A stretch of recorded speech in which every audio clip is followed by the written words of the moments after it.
everyone, and welcome back to the Super Shed for some more stories.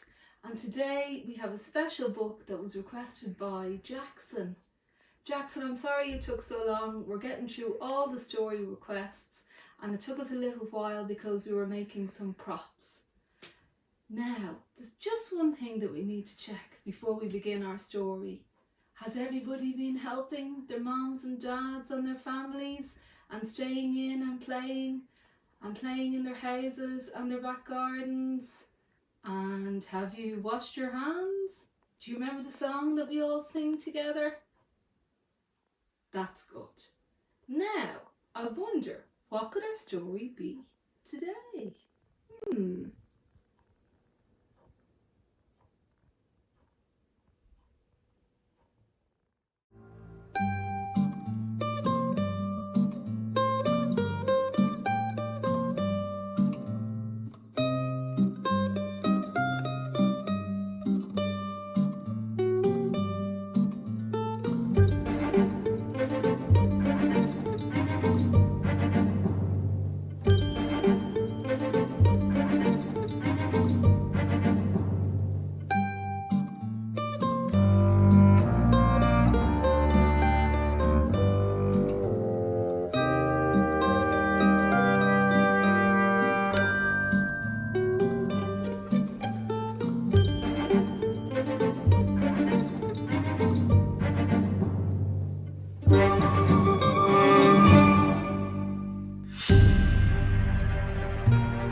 You guessed right. Dun dun dun!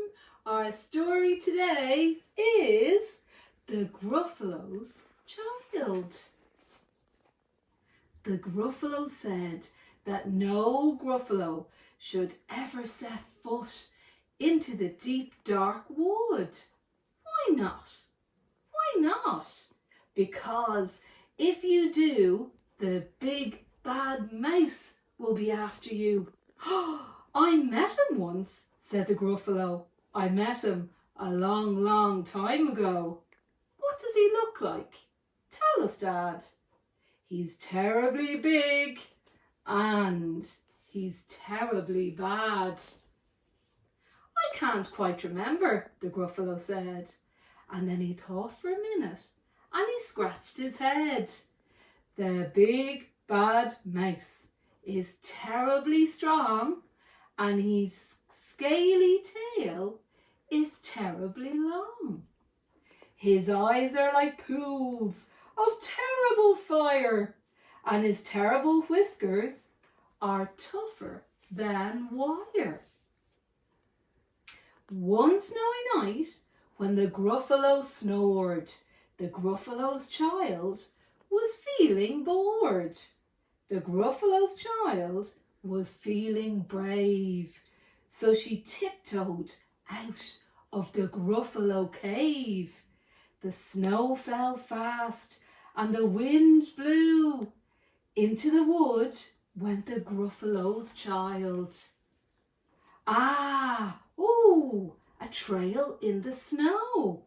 Who is this trail? And where does it go? A tail poked out of a log pile house. Could this be the tail of the big bad mouse? Out slid the creature. His eyes were small and he didn't have whiskers. No, none at all. You're not the mouse. Not I, said the snake. He's down by the lake eating Gruffalo cake. The snow fell fast and the wind blew wild. I'm not scared, said the Gruffalo's child. Marks in the snow. Whose are these claw marks? Where do they go? Two eyes gleamed out of a treetop house. Could these be the eyes of the big bad mouse? Down flew the creature. His tail was short, and he didn't have whiskers of any sort. You're not the mouse, doo-doo, not I, but he's somewhere nearby, eating Gruffalo pie.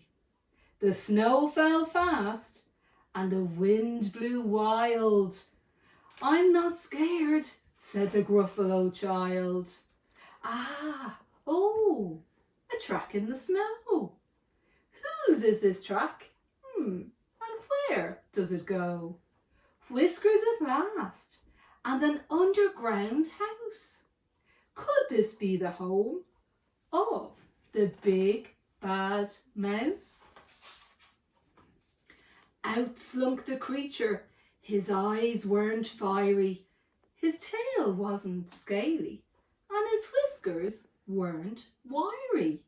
You're not the mouse. Oh no, not me. He's under a tree, drinking Gruffalo tea. It's all a trick, said the Gruffalo's child, as she sat on a stump where the snow lay piled. I don't believe in the big bad mouse. But here comes a little one out of his house. Not big, not bad, but a mouse at least. You'll taste good as a midnight feast. Wait, said the mouse, before you eat. There's a friend of mine that you ought to meet. If you'll let me hop onto a hazel twig, I'll beckon my friend so bad and so big. The Gruffalo's child unclenched her fist. The big bad mouse, so he does exist. The mouse hopped into the hazel tree. He beckoned and then said, just wait and see. Out came the moon. It was bright and round. A terrible shadow fell onto the ground.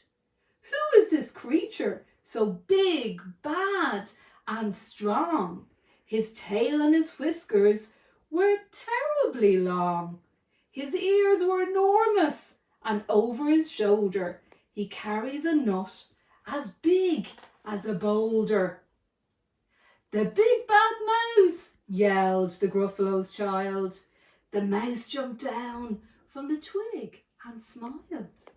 Ah, oh, prints in the snow. Whose are those footprints? Where do they go? The footprints led to the Gruffalo cave, where the Gruffalo's child was a bit less brave. The Gruffalo's child was a bit less bored.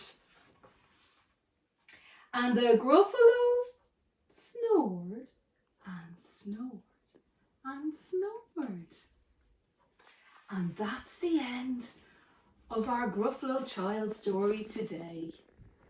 More stories soon. You can send all your requests and the photos of your work into supershedstories@gmail.com. See you soon. Bye.